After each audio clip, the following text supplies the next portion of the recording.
بسم اللہ الرحمن الرحیم۔ جیسا کہ پچھلی ویڈیو میں میں نے آپ کو 9 پوائنٹ میں میں نے آپ سے بات کی تھی وائی نوٹ کے حوالے سے، ٹھیک ہے۔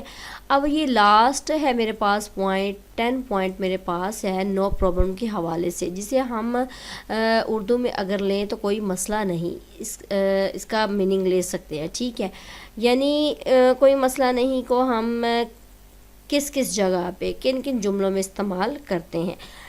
اب انگلش میں ایک فقرہ اکثر سننے اور بولنے میں بھی آتا ہے، اور وہ یہی فقرہ ہے نو پرابلم کا، ٹھیک ہے۔ یہ فقرے کے جواب کے طور پر استعمال ہوتا ہے ان فقروں کے جواب میں جن میں آپ سے کسی کام کے وقت پر نہ ہونے یا مستقل نہ ہونے کے بارے میں بتایا جائے، مگر آپ کو اس کام کے وقت پر ہونے یا ہونے سے کوئی خاص فرق نہیں پڑتا، یعنی آپ وہ کام کر سکتے ہو، تو پھر آپ اس کے لیے نو پرابلم کا استعمال کرتے ہو۔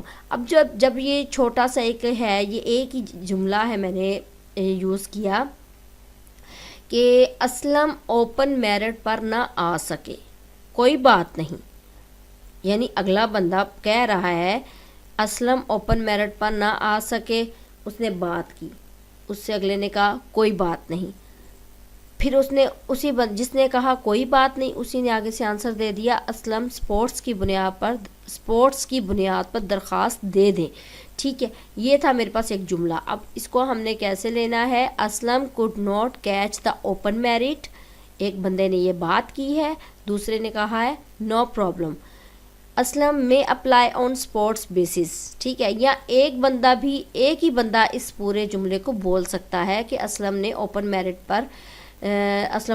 میرٹ پر نہیں آ سکا، کوئی بات نہیں، کوئی فرق نہیں پڑتا، اسلم سپورٹس کے حوالے سے بھی درخواست دے سکتا ہے، ٹھیک ہے۔ یہ تھا میرے پاس کوئی مسئلہ کے حوالے سے ایک لاسٹ پوائنٹ تھا۔ اب تب تک کے لیے اب جو نیکسٹ میرے پاس ویڈیو آئے گی اس میں میں سینٹنسز یا پارٹ آف اسپیچ کے بارے میں بات کروں گی، تو یہ میرے پاس مین پوائنٹس تھے جن کو ہم اپنے روزمرہ کی ڈیلی روٹین لائف میں استعمال کر سکتے ہیں، تو 1 بائی 1 سارے دیکھیے گا، تب آپ کو سمجھ لگے گی کہ 10 پوائنٹ کون سے ہیں۔ تو نیکسٹ ویڈیو تک مجھے اجازت دیں، اپنا خیال رکھیے گا، میرے چینل کو سبسکرائب کریں، اگر ویڈیو اچھی لگے تو بتائیے گا، نہ بھی اچھی لگے تب بھی بتائیے گا، کمنٹ کر کے بتائیے گا۔ تو تب تک کے لیے مجھے اجازت دیں، اللہ حافظ۔